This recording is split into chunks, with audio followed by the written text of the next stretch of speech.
Hi అండి. అందరి dinner అయిపోయిందా? మా డిన్నర్ అయితే కంప్లీట్ చేసామండి.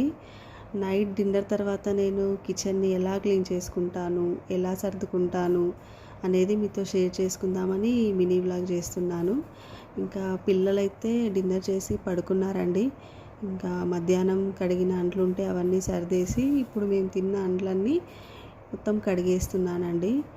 ఇలా క్లీన్ చేసి పెట్టుకుంటే ఇంకా మార్నింగ్కి మనకి ఏ టెన్షన్ ఉండదు కదా అండి. స్కూల్కి వెళ్ళే పిల్లలున్న తల్లులకైతే బాగా అర్థమవుతుంది మార్నింగ్ బిజీగా రొటీన్ ఎలా ఉంటుందో.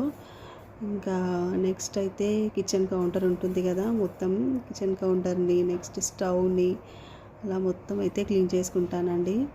నైట్ ఎక్కడి పనులన్నీ కంప్లీట్ చేసుకొని కిచెన్లో ఉన్న సామాన్లన్నీ నీట్గా సర్దేసుకుంటే ఇంకా మార్నింగ్ అయితే ఏ హడావిడి ఉండదు కదా. లేదంటే మార్నింగ్ కిచెన్ చూడగానే అసలు చాలా టెన్షన్ అయిపోతుంది.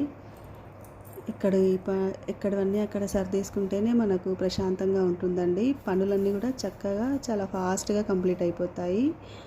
ఇంకా అందుకే నేనైతే నైట్ కంపల్సరీ ఇలా మొత్తం క్లీన్ చేసుకున్న తర్వాతే పడుకుంటానండి. ఇది నాకు చాలా బెటర్ అనిపిస్తుంది. మార్నింగ్ లేచిన తర్వాత ఈ పనులంటే చాలా ఇబ్బంది అవుతుందండి. చాలా టైం టేకింగ్ ప్రాసెస్ ఇదంతా. ఒక హాఫ్ అన్ అవర్ తీసుకుంటుంది లేదంటే.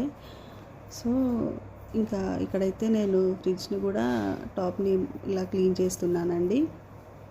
మీరేం చేశారు? మీరు కూడా ఇలానే క్లీన్ చేసుకుంటారా నైట్కి? మీరు కామెంట్ చేయండి కామెంట్ బాక్స్లో.